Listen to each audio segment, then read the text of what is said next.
Okay, ready? Yes. Okay, now. Hello, everyone. I'm so happy to welcome you all to our webinars today. We are having, as a presenter, Victor Carrasquero. And for this webinar, Teaching English Pronunciation, we want to thank you for being here, for attending this webinar, and for attending. We know most of you have been here even from the previous webinars. Now let me introduce Victor. Victor is a teacher of English. He has been a teacher training for more than 14 years. He's been a teacher and a tutor for the courses Trinity Deep TESOL and Cambridge English Delta. Pronunciation is one of his main areas of interest. He's currently working for the British Council in Hong Kong as an assistant academic manager, talent and development. Okay, thank you so much, Victor, for being with us today. Now the floor is yours.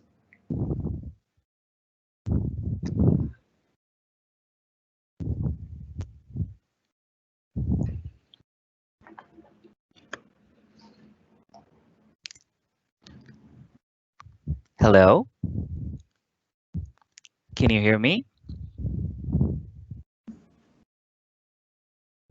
Wonderful. Good morning, everybody. Good afternoon. Good evening.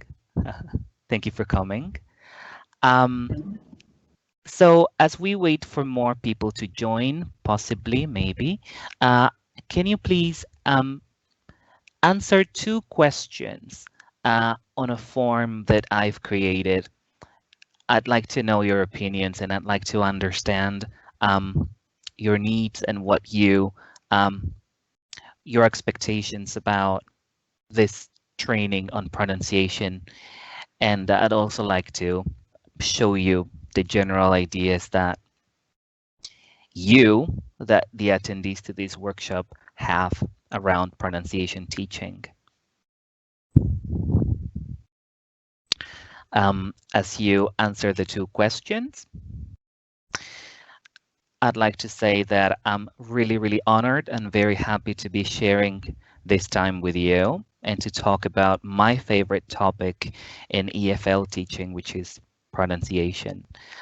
Feel free to ask questions in the Q&A section of this live event, and I am going to be answering some of those questions, hopefully many, many of those questions towards the end of the session. Wonderful. I think I can start sharing some of your ideas, some of your answers.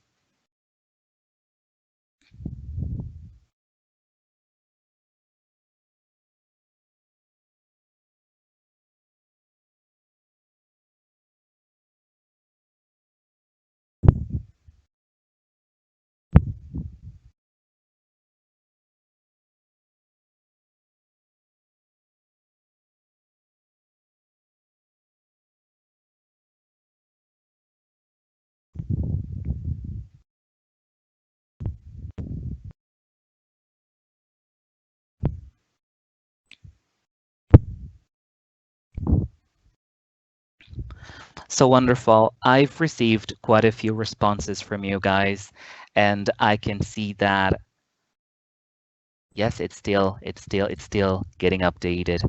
I'm getting more and more answers by the second.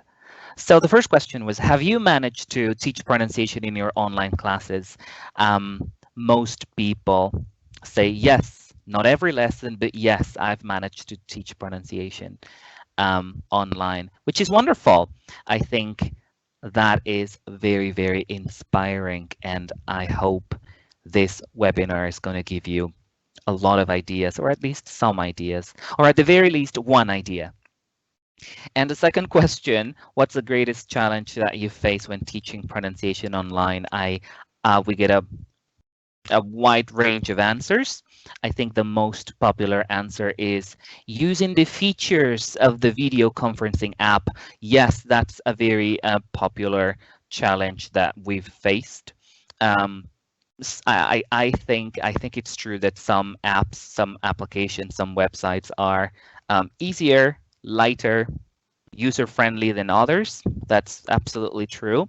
But there's a wide range of pretty light websites, pretty light applications, and very user-friendly applications that we can still use even when our connectivity is not that good. And I'm going to be sharing at least a couple of those today in this seminar. Some people, a lot of people talk about having technical issues, technical difficulties. That's true. And I think a common thread in conversations about online teaching has been being patient and taking your time to solve issues, taking your time to understand what's going on. Understand that everybody is discovering these technologies and everybody's coming to terms with troubleshooting and finding the issue that is keeping them from moving on in their lesson. So take your time, understand your class, your classroom, your virtual learning environment better. Some people, actually quite a few people have said that all of the above, all of these issues have been difficult. All of these areas of pronunciation teaching online have been difficult. That's also a very common answer. A lot of teachers I know talk about not knowing a lot about pronunciation and the features of pronunciation, and that's a very common issue, even in a physical face-to-face teaching. That's still applicable. And in this workshop, we are also going to be talking about some pronunciation features. Actually, what are we going to be talking about in this workshop, in this webinar? I have to show you.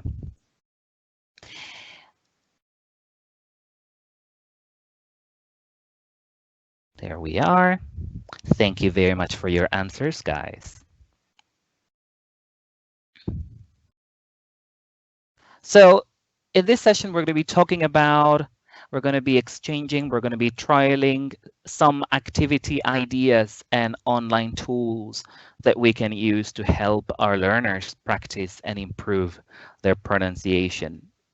So I'm going to be talking about the activities, but I'm also going to be asking you to do some of the activities yourself as if you were the students, so that you can better apply, better run those activities after the session.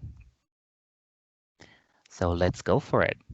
Let's start sharing, exchanging, talking about those activities. So before we do anything, guys, I feel we need to talk a little bit about pronunciation, its levels, and some of its features. Pronunciation is a very wide, very extensive area of knowledge, but I think we really need to talk a little bit about the different features. And then we're going to have a little test. Everybody's going to do a bit of a quiz. I know that that's not everybody's favorite word, but I promise it's going to be really easy and hopefully fun. So pronunciation, areas that we usually focus on in class, segmental level segments. Here we're talking about individual sounds and how we produce individual sounds. So whenever you say things like to pronounce as in the first sound of mum, you need to close your lips, put your lips close together, as in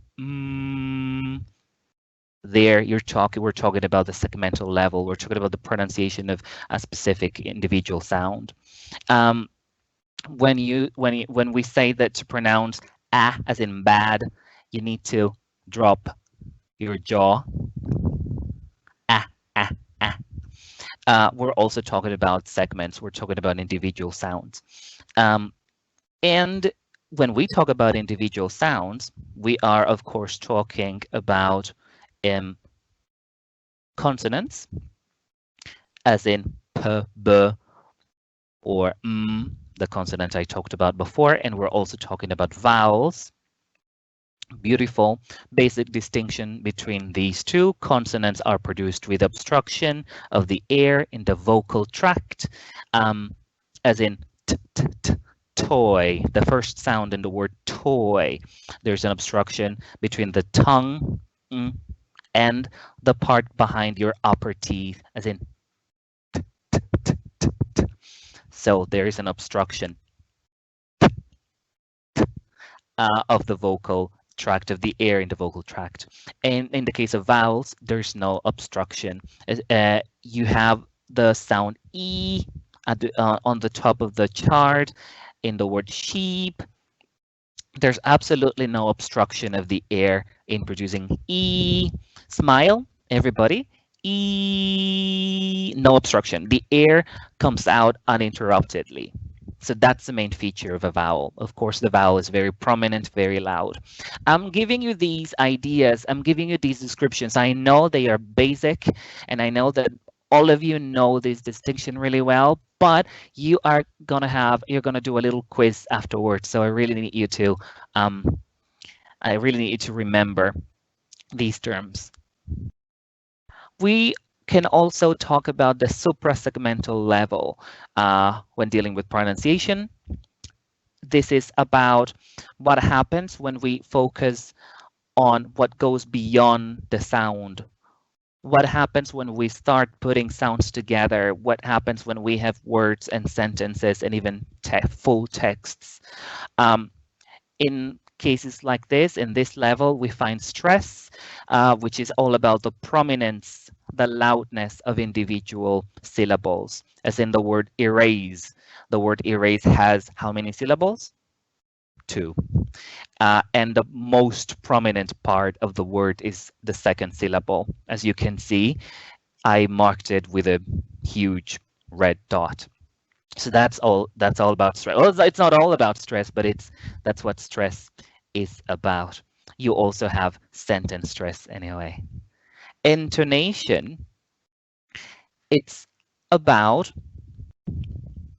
the ups and downs of your voice. And the ups, the rising and falling of your voice depends on a variety of reasons, but it's typically connected to pragmatics, what you mean, what the intention you want to convey. For example, in this sentence, you can see on the board, you have 2 options. Your intonation, the ups and downs of your voice they convey the 2 options, as in, is that green or blue? So your intonation shows that you're talking about 2 options. Intonation is linked to emotion as well. If you're sad, if you're happy, that shows through your intonation. It's very evident. We cannot say things like, or we don't usually say things like, I'm so happy, but we tend to use a rising intonation, overall intonation, to mark happiness, as in, I'm so happy. If you're really that happy anyway. And there is another overall feature of the suprasegmental level, which is rhythm. And I'm sorry this example hits home. When we say nobody's going on holiday this year, 2020, nobody's going on holiday.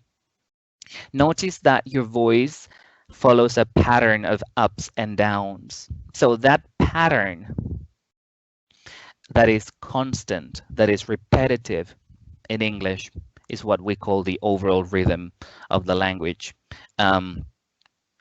Something related to the iambic rhythm of English, da dum, da dum, da dum. Nobody's going on holiday. I'm so happy. I'm so happy. And not, I'm so happy, or nobody's going on holiday.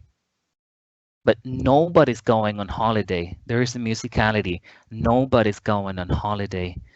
That sounds too happy. Nobody's going on holiday. All right. There's also a number of features connected to connected speech. Like linking, assimilation, elision, catenation, etc. One example of these, we don't have to talk about each of them in detail, is what happens to that T between the N and the G. So it's not terribly easy to say, don't go, please don't go. It's not really easy. So to make it easier, naturally, our body has the tendency of basically erasing that T between those two consonants. So that's a general tendency in English pronunciation, right? If that T or a D is between two consonants, it tends to be dropped. It tends to be elided. So in that case, the connected speech phenomena is dropping the T, and we would say don't go, because we're speaking quickly, we're speaking informally, or we're speaking naturally. So connected speech phenomena will naturally happen when we put sounds and words together. Sounds, when they occur together, they influence one another. It's the same that happens when people interact with each other. People that spend time together, they influence one another. The same happens to sounds. Sounds are basically like people. That's it. There, I said it.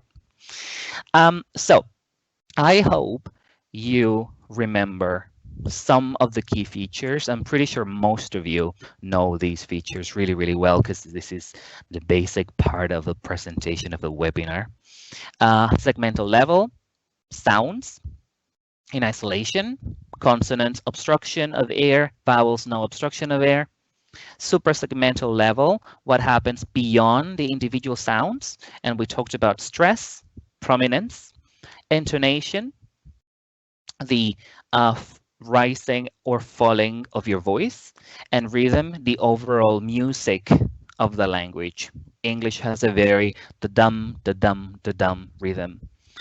Connected speech, it's all about what happens to sounds when they are together, when they occur next to other sounds. Like in the example, you have elision of T. Now, I would like all of us to do a little quiz. I'm gonna stop sharing my presentation. I'm gonna share what you have to do, what we all have to do now. Still some answers from before. Okay, in a minute, I'm gonna be sharing a link to this Quizlet. I use Quizlet a lot, and I'm pretty sure that many of you are familiar with Quizlet. It's a wonderful website. It allows you to create flashcards. It allows you to create flashcards to study or to create lexical sets. You can create lists of words and definitions, and you can play games of matching those terms with their definition, and that's exactly what we're going to do now. So if you click on the link that I will share in a few seconds, you'll see this screen, and we'll have to click on Start Game. So yes, it's a game. And you'll see some terms. For example, you see over here the term rhythm. And we have to match it to its definition. So here we have a definition. It says, this refers to the sequence of stressed and unstressed elements in speech, the overall music of language. I think that's rhythm. So I put it on top of the definition. I put the term on top of the definition, and they go. And you need to keep matching the other terms. So I am sharing that with you right now. So you're going to be able to see the link in a couple of seconds. Click on it and go for it. Try the activity. Let's see how much you remember.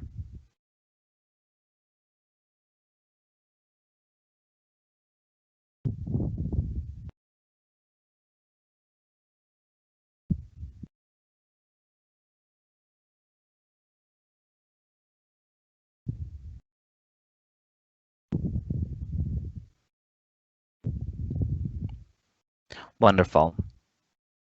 So I hope you've realized that we're also trialing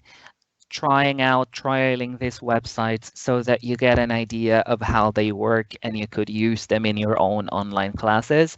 I am using this website with lengthy text with a lot of words, and you can use it. You can use this type of matching activity with anything else. You can basically use sounds and get learners to link the sound to match the sound with a word that has that sound.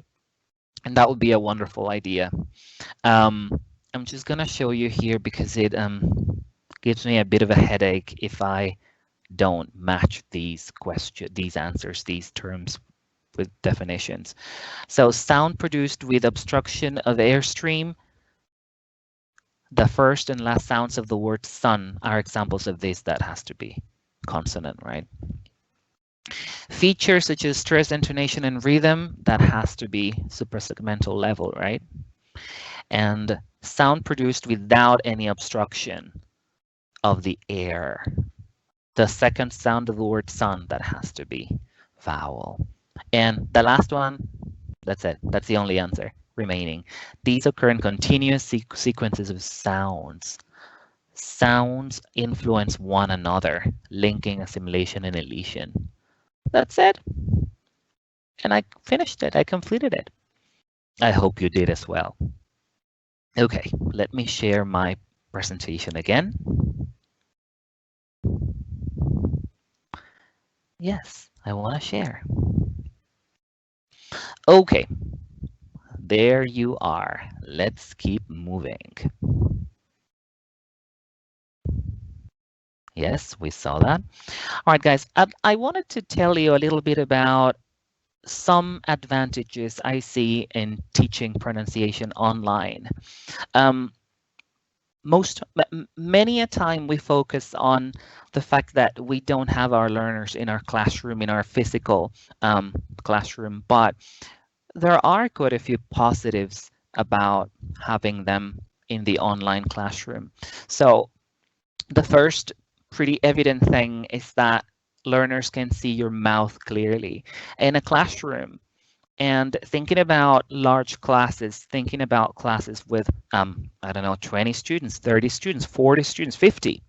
Some students will find it at any given point difficult to see your face and difficult to see your mouth and your organs of articulation. It is already a bit difficult to see organs of articulation at the very back of the mouth, but being able to get closer to your camera, to your laptop camera, to your computer camera, enables you to model a range of sounds, the production of a range of sounds, and that's really, really nice, really, really good.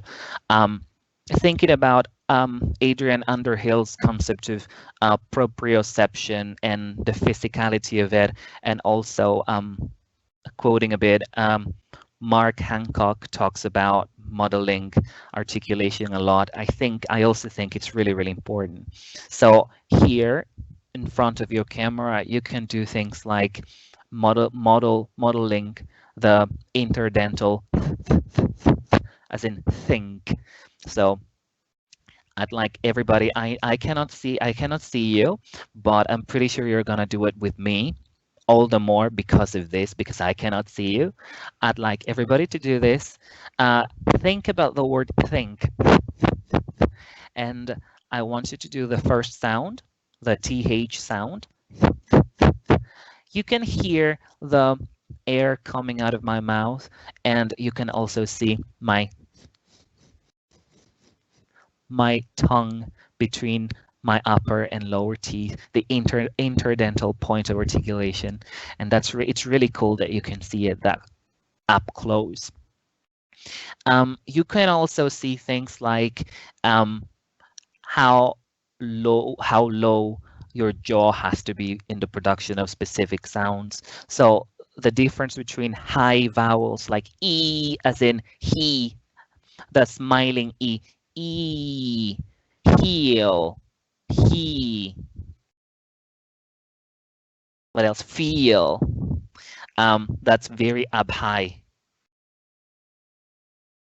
And as in bad, that I mentioned at the beginning of the webinar, in words like bad, words like hat.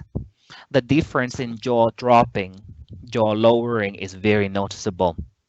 So he, and bad, bad, bad, sad. I'm so sad. You can use minimal pairs to illustrate that dropping, by the way, and it's still very physical, as in bead, bead, bad, bead, bad. It's really useful to do things like that in your class because you have fewer students and fewer participants than what I have today. You are hundreds and hundreds of people, so it's really easier to check what your learners are doing if you're fewer than that anyway. Second point is that you can put learners, if you use classrooms like Zoom, you can put learners in breakout rooms and listen to each person carefully. So that would be an option. But also something about listening to people more carefully. Everybody is wearing a headset, or even if they're not, your learners are not wearing a headset, you are, or you might be, and that allows you to listen to every individual in a higher quality in the classroom. And because of the way air waves travel in the air, sound waves travel in the air, it might make it difficult for you to listen and difficult for your learners to listen to the exact quality of sound. But here, with my mic so close to my mouth, you can hear my buzzing in saying zzz, as in sees, she sees you, zzz, zzz, zzz. You can hear the buzzing of my voice very easily and very clearly. And because you are on an online setting, you can use online resources more easily. They're readily available. You can just click on them and share screen and unshare screen, and your learners have access to that. You can share links on the in the chat box, and your learners can click on that link right away. Whereas in the classroom, physical classroom, they'd have to use iPads, or only the teacher might be able to share a link because they have a projector or an IWB. Whereas here, if everybody's using a computer or everybody's using an iPad from home or a tablet, everybody has access to pretty much the same materials. Also, feedback could be private. If you have learners that are very shy, or if you really wanted to give very focused, very individualized feedback to specific learners, you could take them to a breakout room. If you're using Zoom, if you're using Teams, you could create different channels for different learners, or different channels for groups of learners in your class. So notice, guys, that the main advantages of teaching pronunciation online have to do with, or are connected to, things that you can do in front of the camera. So it's not even about the resources, but things that you can do, you can show, you can model to your learners in front of a camera. That's really, really important to bear in mind. However, thinking about the resources, let's check some out. So I was telling you that it's really good to model, to demonstrate sound production, and to be able to say, for example, in producing t, t, t, as in the first consonant in time, you put the tip of your tongue against the back of your upper teeth, as in t, t, t, t, t, t, t, t. Or you could just show a video, and there's lots of, well, there's quite a few websites available where you can retrieve where you can show videos of people articulating sounds. I think my favorite one remains the BBC Learning English website, because it has a video for every sound, for every consonant and every vowel in English, and they basically show someone explaining the production of the sound and giving you an example.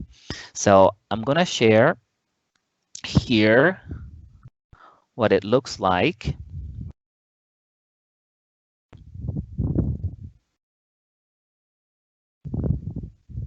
So it looks like this. You have the list of all the sounds of English, and you just click on one, and it takes you to the website, takes you to the specific video. In this case, I don't know what video that is, what sound that is, but we can check it out.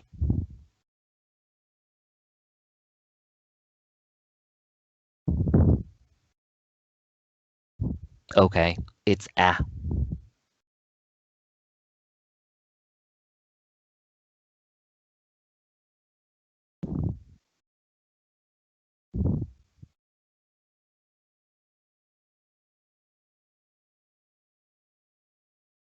Wonderful. I'm not sure if you can hear it, but it's really, really nice to see that the speaker has been filmed from the side as well, because you can see lip motions, and that's really, really useful for every learner. And all the sounds of English have been included on this list. So if your learners are struggling with a specific sound, my learners struggle with this combination, the a and e. A as in bad, we had it before, and e as in bed. So that combination, that minimal pair, bad bed, is difficult for my learners here in Hong Kong. But things like that th, the voiceless interdental fricative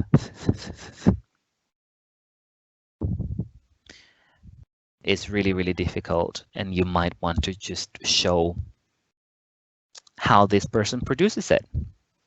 Of course, you can also easily do it yourself, and that's the beauty of being in an online classroom. You can use the power of your camera and the power of your own articulators. But if you didn't want to show yourself producing the sound, you can still come to this website. We're going to be sharing all these links after the webinar, by the way, so you don't have to rush and take screenshots or photos, although you can.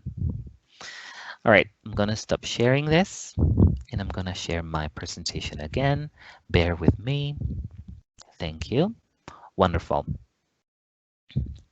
Actually, this is a great idea. In my pink box, the first bullet point, teachers could send specific videos to learners for them to lead instructional sessions for their classmates.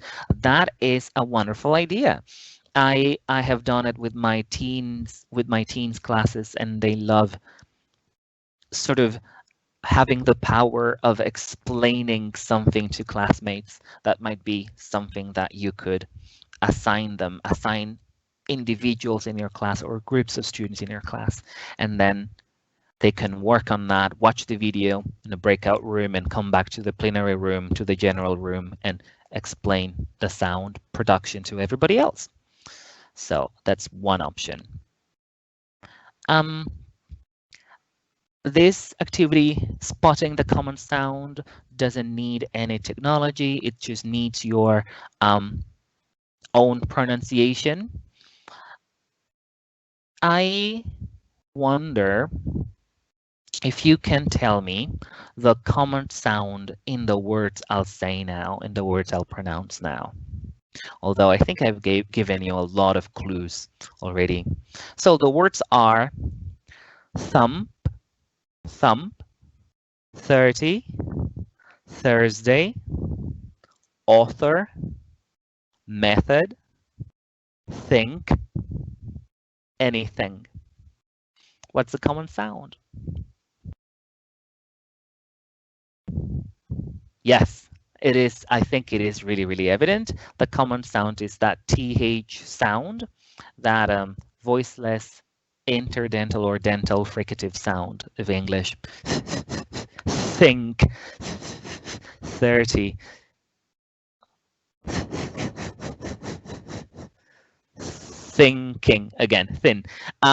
And this is really cool, and it's something that we have to do in our online classroom and in our physical classroom, because it helps all our learners get attuned. It helps them develop an attention to the detail of individual sounds and how individual sounds are produced by other people. So this is really basic, but really, really important, finding commonalities in sounds people hear. And that's something that we can do without any resources. So yeah, those are the words I was pronouncing on the very top of the screen. Oh yeah, in my pink box, I didn't follow my own instruction. I have to read the words with, it has to be quick for the learners to focus on the common sound and not necessarily on the meaning of the words you're saying, which might be the natural tendency. Okay. I think I'm gonna have to share another form with you in a couple of seconds. This time, I want to use the poll facility, the poll tool. Zoom has a very, very user-friendly poll facility, and actually the photo on my screen is showing you the Zoom polling option. I'm using now Forms, but you could also use other platforms like Socrative, b.socrative.com, which is another website. It's a virtual classroom where you can launch quizzes to your learners. And this is going to be a little quiz for you. We're focusing on 4 sounds. We're focusing on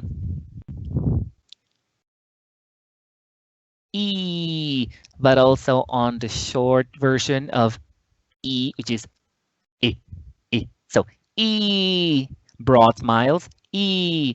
Now lower your jaw a little bit. E. Lower it a bit more. E.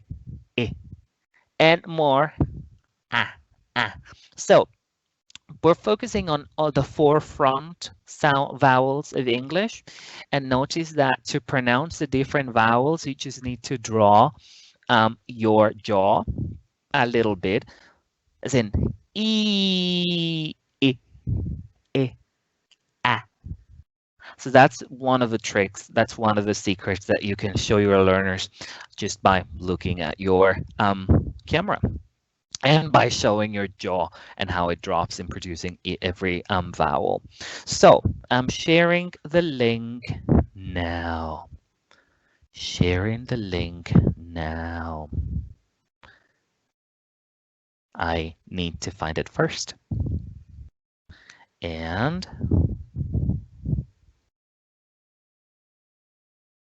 wonderful. You should be able to see the link in a couple of seconds. I am gonna pronounce 3 words, and you need to click on the vowel that you think that word, each of the word has. So in a word like heel,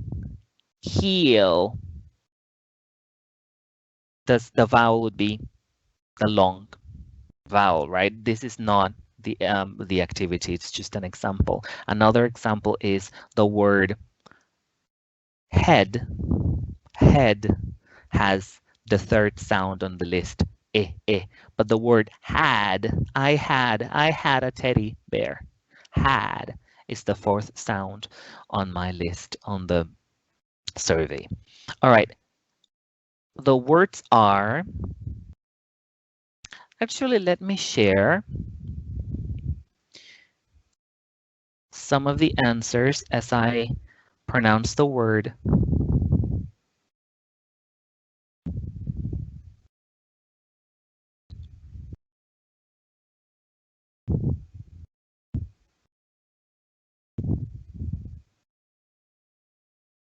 Wait a second, let me look for that form. Okay, the first word is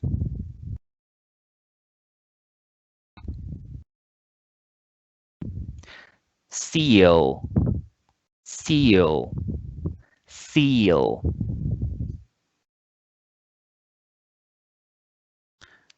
That's number one. Choose the corresponding sound, choose the corresponding vowel. What's the vowel in the word seal? E, seal.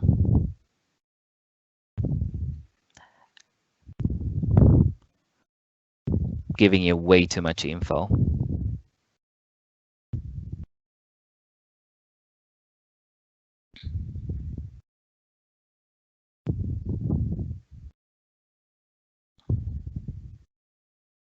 All right.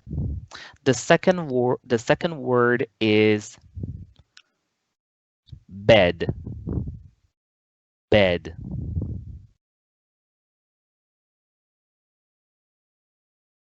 The second word is bed.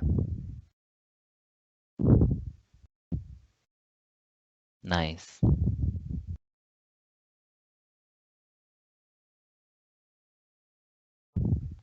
I have some responses so far. Nice.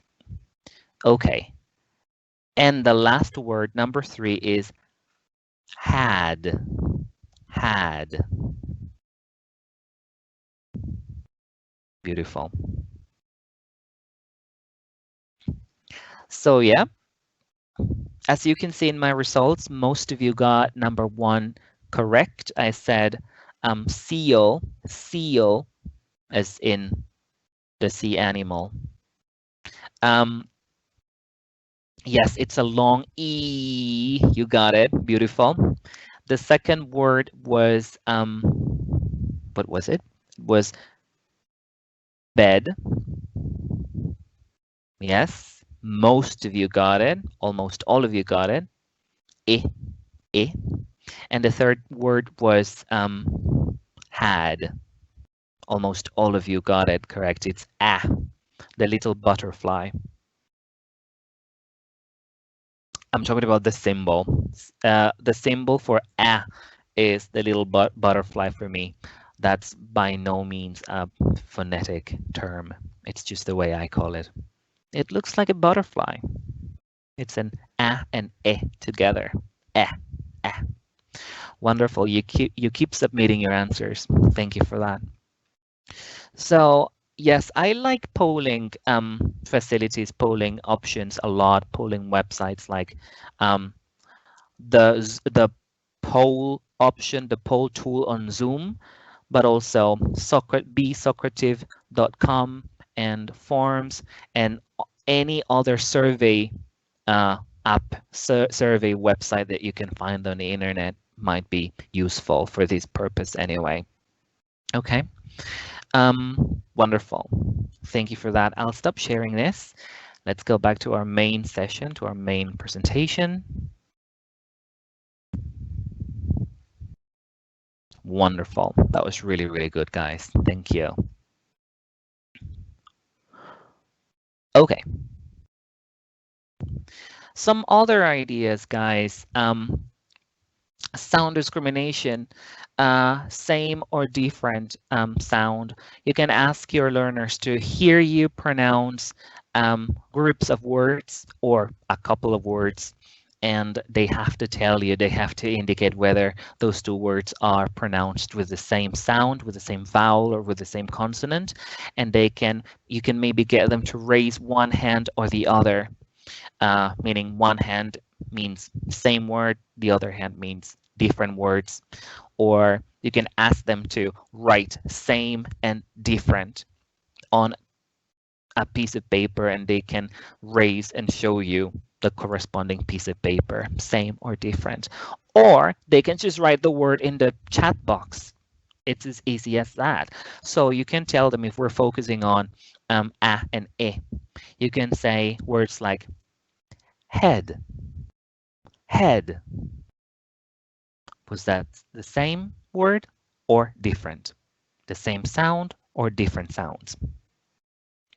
What about head? Had. Same sounds, different sounds. Learners can show you. Learners can type in the chat box. Learners can raise their hand. You can ask your learners to stand up. Same, if they stand up, they mean that the sounds are the same. If they remain sitting, it means that the sounds are different. Many options.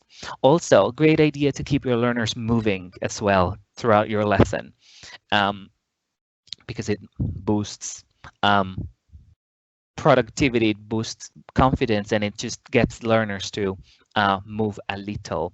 Concentration in an online class is a bit different because many of our learners are at home and spending a prolonged time period in front of a screen, just sitting. It's a different experience from being in a class where you can actually where you don't necessarily have to focus on the teacher and the materials all the time. And I know you know what I mean. It's a different type of exhaustion. It's a different type of getting tired, focusing on your screen for 90 minutes, for 2 hours, than being in the classroom and being able to move around, being able to monitor what individual students or groups of students are doing. But we can try and replicate that experience in class by getting learners to move a little. Yeah, same idea. And also thinking about ear training for learners to focus on nuances, sound, slight distinctions. You can give them minimal pairs and ask learners to identify which word, one or two, which one had the specific sound that you are studying in the session. So we're focusing on z, which sound, which word, one or two has z. So that might also be a good idea. And it's as simple as getting learners to tell you a number, to give you a number, to type it in the chat box. Basically, no resources needed apart from yourself. Pretty much the same idea, using polling facility, a polling tool, whether it is on Zoom or any other website, for your learners to indicate which word you say, you tell them. There are activities, there are websites that offer lots of pronunciation activities. The British Council has lots of those where students can listen to someone producing sounds and someone producing sentences, and learners have to select the corresponding sounds or select the appropriate intonation. This one is by Cambridge Assessment English, and it's, as you can see, on the distinction between e and a, the front mid vowel of English and the low mid vowel of English. And they're very, very, very good. I'm going to share very quickly.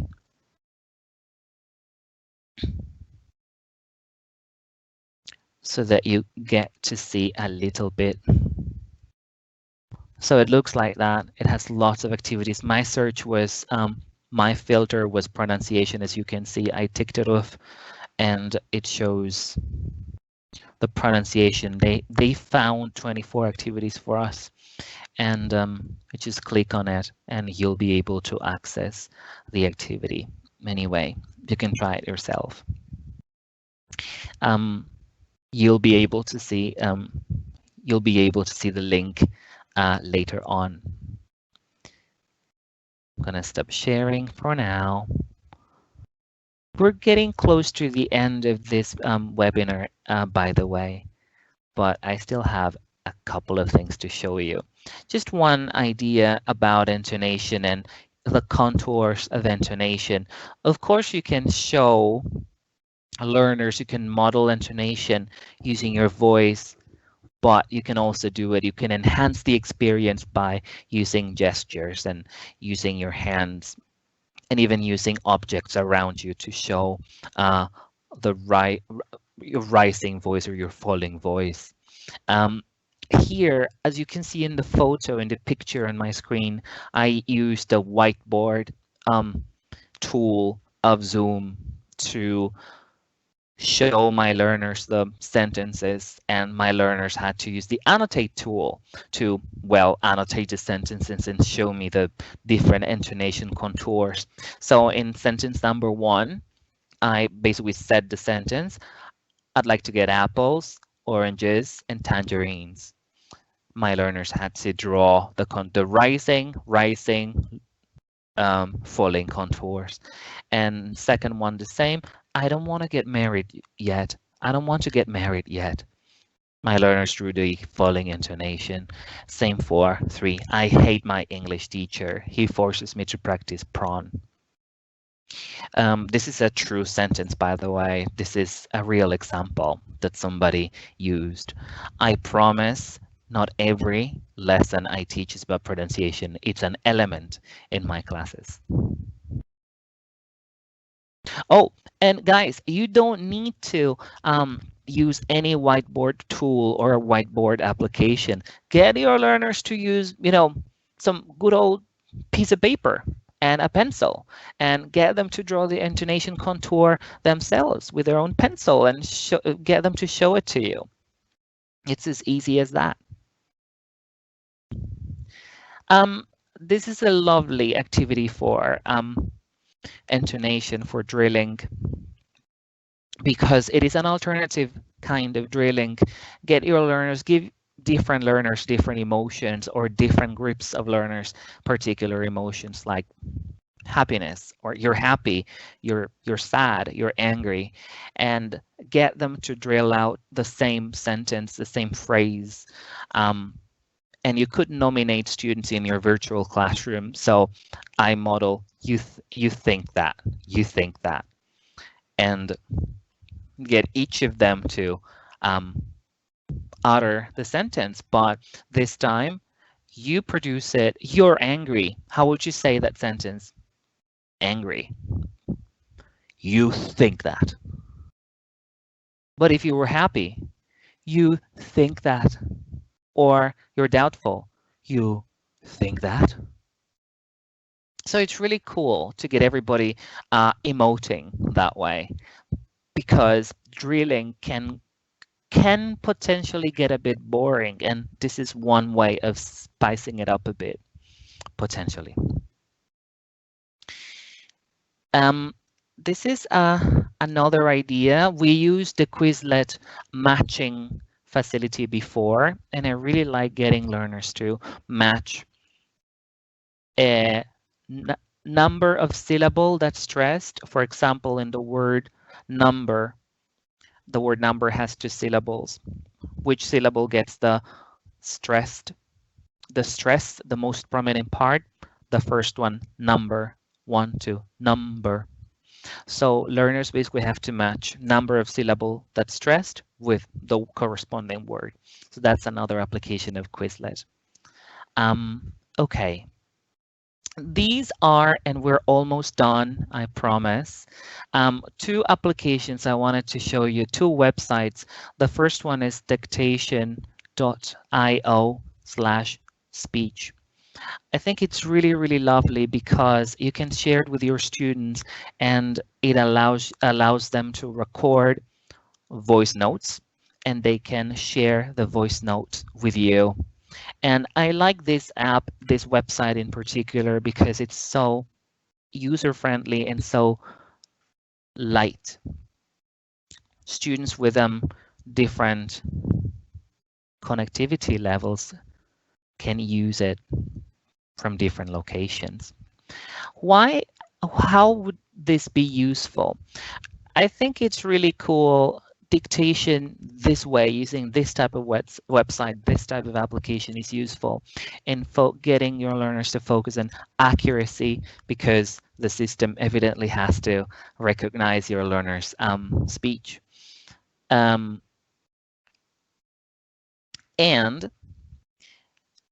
it's also really cool for more communicative activities, as in you can ask your learners to journal, but they can produce their journal orally, and they can keep a written record of what they said to their journal. So we just need to click on Start at the bottom. Hello. I'm delivering a workshop. And it should be able to write what I'm saying.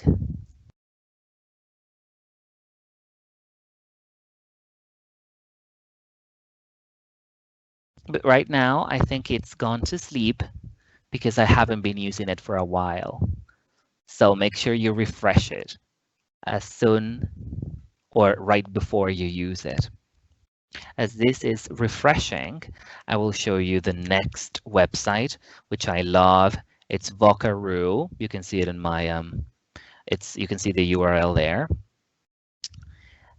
If you record, or if you send this to your learners, they can make a recording. Hi, this is Victor making a recording in the middle of a webinar. You can stop, you can check the recording.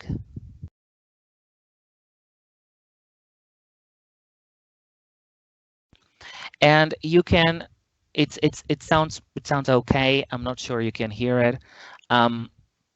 Your learners could save the recording and get a URL or a QR code that they can later share with you, with their teacher. So these means that they don't have to send you an email. These means that they don't have to embed a heavy recording on an email or in the chat box. Actually, I don't think the chat box in Zoom allows you to upload a recording. So this might be a better option. Using Vocaroo, learners can send you voice notes. You can ask them to read sentences, and they can send you the recordings to you. You can ask them to drill some sentences, and they can send it to you. Notice that they can send you they can copy and paste the URL, and you get the URL. If you click on it, you're going to be able to listen to what your learner said. You can share, you can get a QR code. Your learners can get a QR code to share with you, and that's also very, very useful. All right, I'm going to go back to my presentation.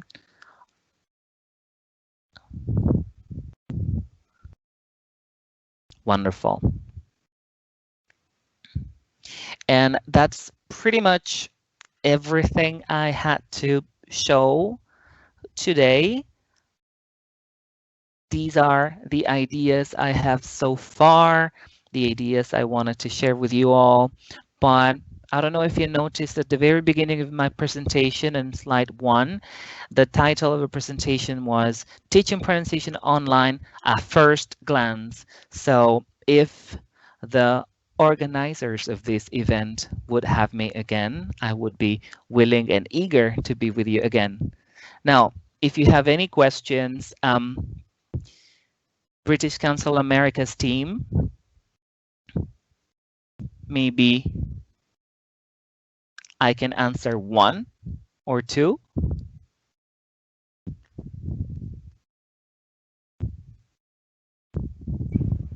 Yes. Can you hear me, Victor?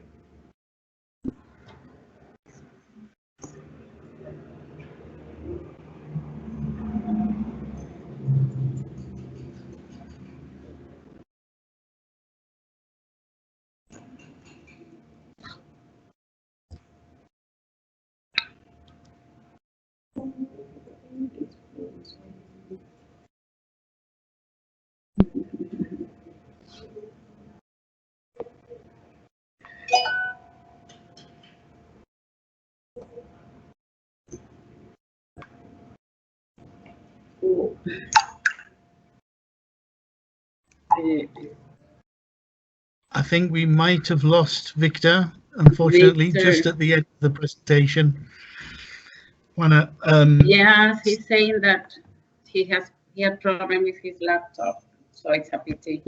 So I think we need to wrap things up for everybody. At least everybody got to hear the presentation, but I don't think Victor will be able to answer any questions now, unfortunately. Yeah. So, Do you want to tell, Juana, do you want to tell people about what's coming next before we finish? Yes. So let me know when you send me live. You're live? Oh, sorry. Okay, well, what Victor says, he's trying to log on again. So if he makes it, then he will have the opportunity to answer the questions, because we've got some questions here. But anyway, you know that you will receive your the recording of this webinar. Okay, you will have them, and if we have the chance to have Victor again, so we'll get him to answer the questions. But, well, we want to invite you anyway to our next webinar. It will be in 2 weeks. We will be posting information on our social medias. Our next webinar will be about assessment, okay? So we hope to see you all there. Thank you so much for being with us today. And most of you, we know you've been following us, and it is a pleasure for us to have you in our webinars. Hope you can take the most of it to improve your teaching practices. So, well, thank you so much, and see you soon.